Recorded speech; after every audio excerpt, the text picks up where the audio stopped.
We're going to talk about solving. It's our last new stuff for the whole unit. So, that's what's going on here.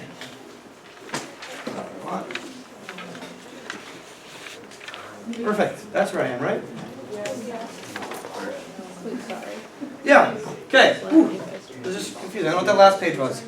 That's weird. Alright, so we're talking about solving. Solving for x, trying to figure out what it equals, things like that. Now, how would you normally solve this equation in front of you? Cross multiply, right? You take 5x times 16 gives us 80x. 8 times 30 gives us 240. And what would you do? Divide by 80. X equals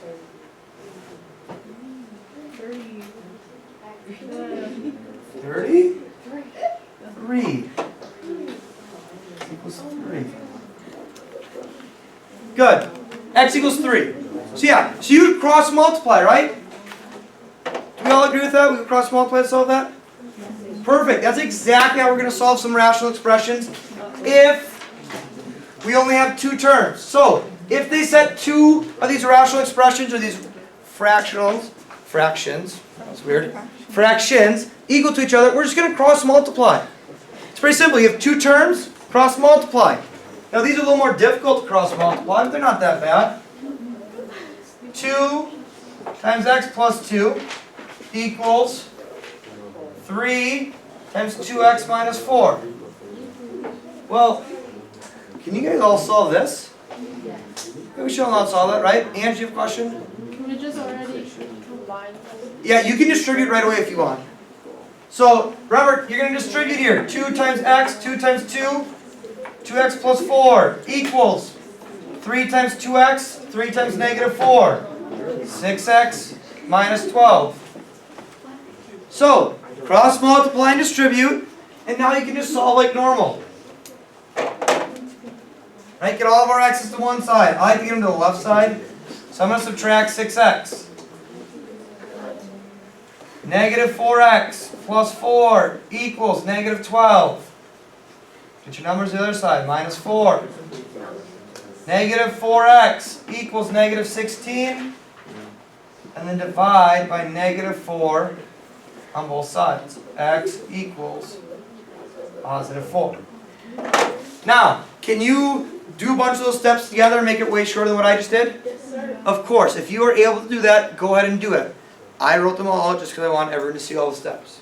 Okay? Now, we've been doing a lot of things where we could check our answers, right? You can FOIL to check how you factored things.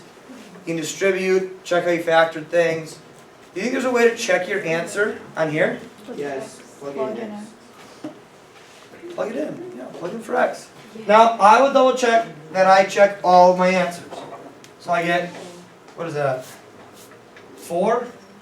4 plus 2 over 3 equals 2 times 4 minus 4 over 2. 6 divided by 3 gives me 2. 8 minus 4 is 4 divided by 2 is 2. Boom. It works. Sweet. I have one answer that works. Okay. Should we try another one? Yeah. Okay, let's try another one. And we're going to see in a second why we check our answers. Okay, same thing. Cross multiply. 3 times x plus 4 equals x squared plus 4x. Right? X squared plus 4x times 1 is itself. So we need to change anything there. Alright. How do we... Oh, let's distribute first. 3x plus 12 equals x squared plus 4x. Hey, how do I solve something like this? This one's not as easy just getting all the x's. What's up? You set it equal to 0. Set it equal to 0. Very good. Anytime we have x squared, we're going to get it equal to 0 so we can factor it and solve. So I'm going to subtract 3x.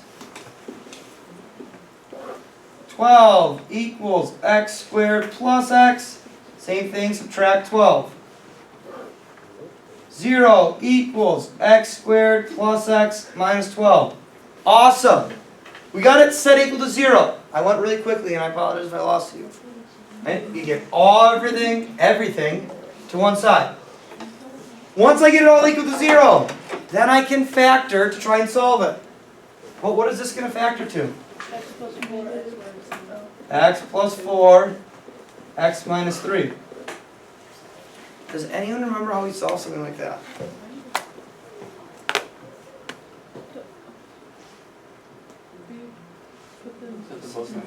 Set them both equal to 0. Yes, split them up, right? Set each piece equal to 0. X plus 4 equals 0. X minus 3 equals 0. I'll subtract 4. X equals negative 4. Add 3. X equals 3. Alright. I have two answers there. Now here's where we're going to see why we check our answers. So if I plug in negative 4 in both these fractions, I get 3 over negative 4 squared plus 4 times negative 4 equals 1 over negative 4 plus 4. Hey, if I plug in negative 4, what happens? I get a 0 in my denominator. Can I have that? No. So what's going to happen? If that happens, if when you plug one of your solutions in, you get zeros in your denominator, that is not a good answer. Now, I still want to see that you found that answer, and you just put an X through it, right? What we call it an extraneous solution. It's a solution that would actually solve the equation, make it true, because both sides would become undefined. But it's one that makes our denominators undefined, makes the whole thing undefined, and we don't want that. Okay? Now, do you need to know that's called an extraneous solution? No, I'm not going to quiz you on that. I'm not going to ask you that. But that is what it's called. Alright? So you check your second one. X equals 3. Plug it in. Everything does work out. I ran out of room to check it. But that is a good answer. There you go. Alright. Any questions on that so far? Ange? Would you set it to 3 over what? Negative 4 squared plus 1? On the top. Yeah. So you got it. I just plugged in negative 4 for all my x values. So, Okay?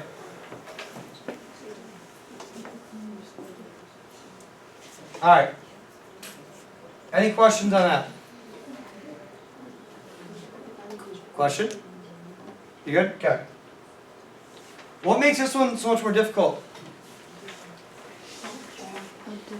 it has to equal that. What? It has to equal that. Not that it has to equal. Someone says addition, yeah, that's kind of true. Sid, what were you going to say? You have to find a common factor and make that one fraction, two fractions one. So you'd have to find common denominator, right? Do the adding. Now, unfortunately, some of our rational expressions wouldn't be as easy as actually solving it that way. But there's more than 2 terms, right? We have 3 terms here. We have 2 terms just on one side of the equal sign. So we're not going to be able to cross multiply in a problem like this. Alright? Last problem, we had 2 terms, right? We said that. 1, 2, 1, 2. We could cross multiply. If we do not have 2 terms, if we have 3 or more, these are our steps. It goes on to the next page. We're going to identify least common denominator.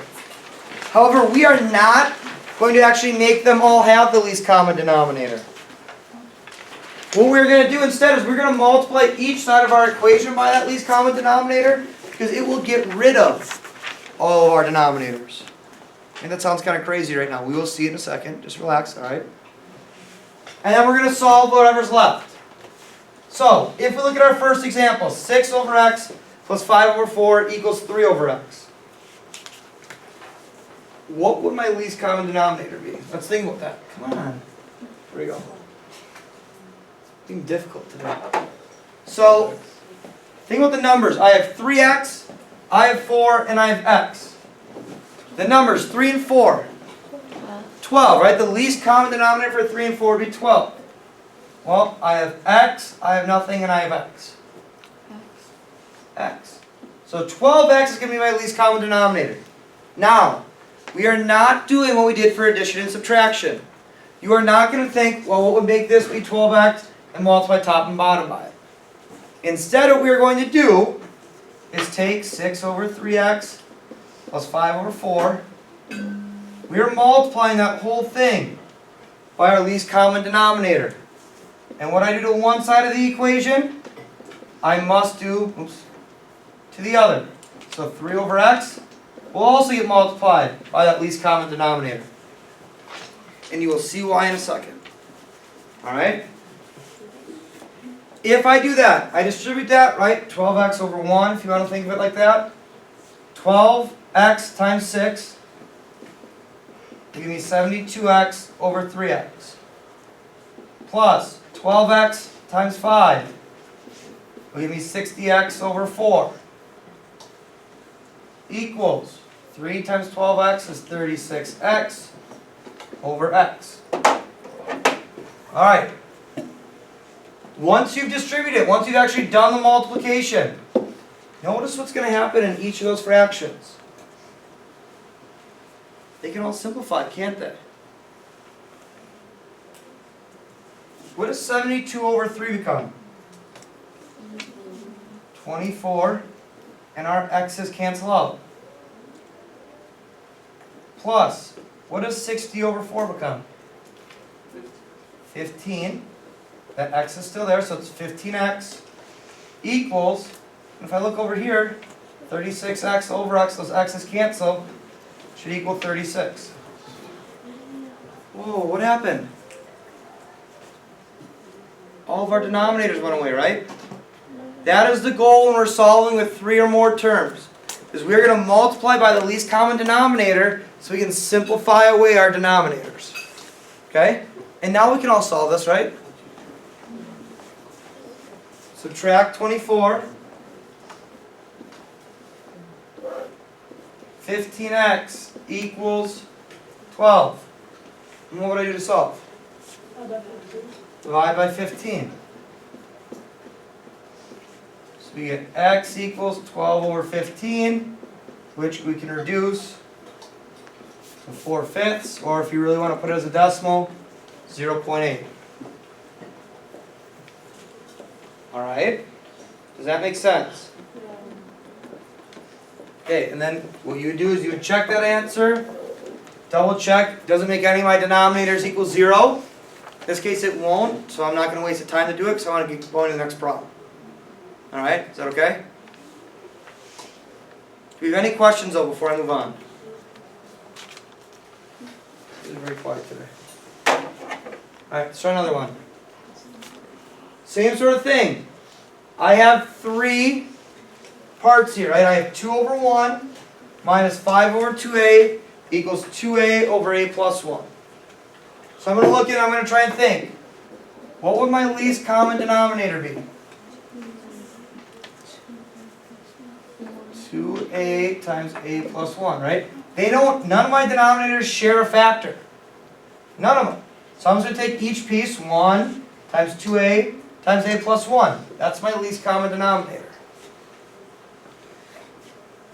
Now, I'm going to go ahead and I'm going to multiply both sides by 2a times a plus 1. What we are not going to do in a problem like this is we are not going to distribute right away. I just want you to rewrite it. 2 times 2a times a plus 1 over 1 minus 5 times 2a times a plus 1 over 2a equals 2a times 2a times a plus 1 over a plus 1. Do not distribute them. Why do I not want to distribute them right away? Give me a second to catch up. I'll give you a second, then I'll ask that question again. So all I did is I multiplied that least common denominator that I found to all 3 of my pieces. And technically it's 2a times a plus 1 over 1. You want to think of it like that because we are multiplying fractions. But why would I not want to distribute it right away? Why would I not want to multiply all that stuff right away? What's our goal by doing this? What did we say we wanted to happen? We want to cancel our denominators. Well, let's look at our denominators. We have 1, which doesn't really affect us, right? Divide by 1 means it's the same. I have 2a here. If I look in the numerator, do I have 2a somewhere? Yeah. Yeah, so those are going to cancel out.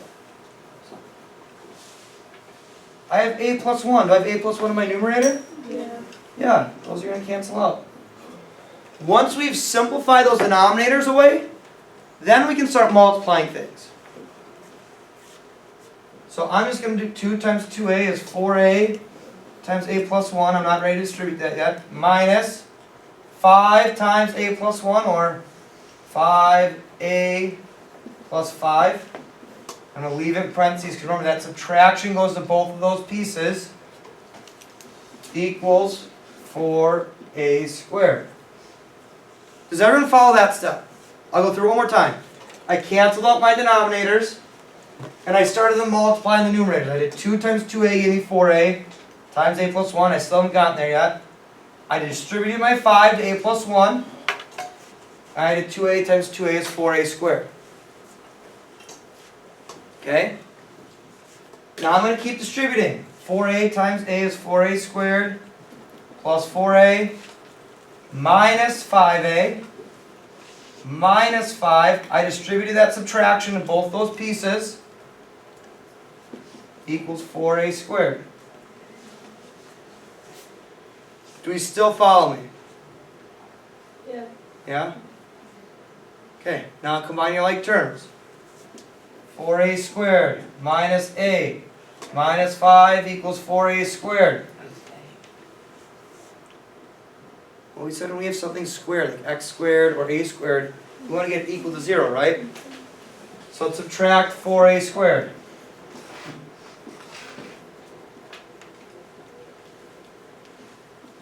(4a squared minus 4a squared), that just cancels. I get negative a minus 5 equals 0. And now I can just solve for a, because I no longer have that a squared. Plus 5, negative a equals 5, which means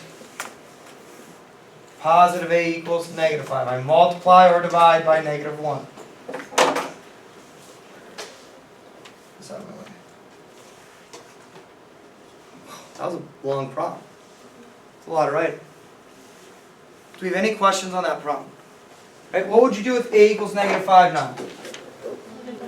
Plug it back in, double check. Doesn't make any of my denominators 0. Well, first one won't. 2 times negative 5 is negative 10. Negative 5 plus 1 is negative 4. So I'm good. Does not make my denominator 0. What do we got here? 25. Alright. Guys, do we have any questions on that? Alright. Can we at least set up the next one in 3 minutes, you think?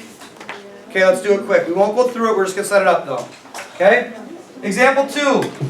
Looking for my least common denominator. Oh, where'd it go? Where'd it go? Remember, factor your denominators first if you can. X plus 1 is factored, 3 is factored. I can take a GCF out of that last one. So if I look for my least common denominator, is there any factors shared between any of the denominators? X plus 1 and 3. So that's going to be my least common denominator right there. Alright, there's nothing else that's left over I need to multiply by. So now, on both sides, I'm going to multiply by 3 times x plus 1 over 1. 3 times x plus 1 over 1. Same thing, do not distribute yet. 3 times x plus 1 over x plus 1. Plus x minus 2 times 3 times x plus 1 over 3. 13 times 3 times x plus 1 over 3 times x plus 1. Right? All I do is I multiply by that least common denominator, and look what happens. X plus 1 and x plus 1 cancel. 3 and 3 cancel. 3 and 3, x plus 1 and x plus 1 cancel. So all my denominators cancel out, And then I would do 3 times 3 is 9. Plus, I would FOIL the second term, and it would equal 13. Alright, does that make sense? We took our least common denominator and I multiplied it by all of my pieces. That way I could get my denominators to cancel out, and then I'd start FOILing and solving. Ready with the homework. And I grab it up.